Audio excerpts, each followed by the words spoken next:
নিজের যদি একটা কুঁড়ের ঘরও থাকে, সেই ঘরে আপনি যে আনন্দ খুঁজে পাবেন, অন্যের অট্টালিকায় থেকেও কিন্তু আপনি সেই আনন্দটা খুঁজে পাবেন না। আসসালামু আলাইকুম, চলে আসলাম নতুন আরেকটি ভিডিও নিয়ে। আজকে আমার টিনের ঘরের বারান্দাতে আমরা সবাই মিলে দুপুরের খাবার খাবো। তো আজকের দুপুরের খাবারে ছিল গরুর মাংস, গরুর কলিজা, সালাদ আর সাদা ভাত। আর এই যে দেখেন, আমার ভাই এবং ভাইয়ের মেয়েও কিন্তু চলে এসেছে আমাদের টিনের ঘরে আজকে দুপুরের খাবারটা আমাদের সাথে খাওয়ার জন্য। এখন আমরা সবাই একসাথে বসে দুপুরের খাবারটা খাচ্ছি। প্রথম কথা হচ্ছে, আপনি আপনার ফ্যামিলির সাথে আপনার সবচেয়ে শান্তির একটা জায়গায়, সেখানে যদি আপনি থাকেন, আপনার আর কি লাগে? যে কোনো কিছুই খান না কেন, যে কোনো কিছুই করেন না কেন, আপনি কিন্তু একটু অন্যরকম শক্তি খুঁজে পাবেন।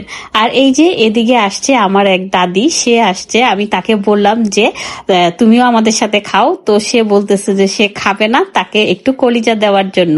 সে কিন্তু কথা বলতে পারে না, কানেও শুনে না, কিন্তু সে যা আমাদের সাথে কনভারসেশন করে আমরা কিন্তু তার কথা বুঝতে পারি, কারণ ছোটবেলা থেকেই আমাদের সাথে সে থেকে থেকে তার সব কনভারসেশন কিন্তু আমরা বুঝতে পারি যে সে কি বলতে চাচ্ছে, এবং আমরাও কি বলতে চাই সেটাও কিন্তু সে বুঝতে পারে। আর এ হচ্ছে আমার বাবার ফুপু, মানে আমার দাদার ছোট বোন। তো যাই হোক, ছোটবেলায় সে আমাদেরকে কোলে পিঠে করে বড় করেছে, এজন্য তার সমস্ত ভাষাই আমরা বুঝতে পারি, সে বলুক আর না বলুক।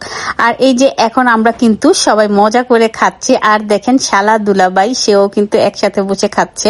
আলহামদুলিল্লাহ, আমি একটা জায়গায় অনেক শান্তি উপলব্ধি করি, সেটা হচ্ছে আমার ভাই এবং আমার হাজবেন্ডের মধ্যে এত মিল, মনে হয় দুইজন বন্ধু। তো একজন আরেকজনকে খুবই সাপোর্ট করে, এবং তাদের মধ্যে যদি কোনো প্রবলেম থাকে সেটাও একজন আরেকজনেরটা বুঝতে পারে। তো এটা একটা মেয়ের জন্য আর শান্তির কি হতে পারে বলেন? আমি আমার ভাইকে যতটুকু ভালোবাসি, তো আমার হাজবেন্ডও দেখা গেছে আমার ভাইকে ততটুকুই ভালোবাসে। তো যাই হোক, আজকের ভিডিওটা এই পর্যন্তই। সবাই ভালো থাকবেন, দেখা হবে নেক্সট ভিডিওতে। আল্লাহ হাফেজ।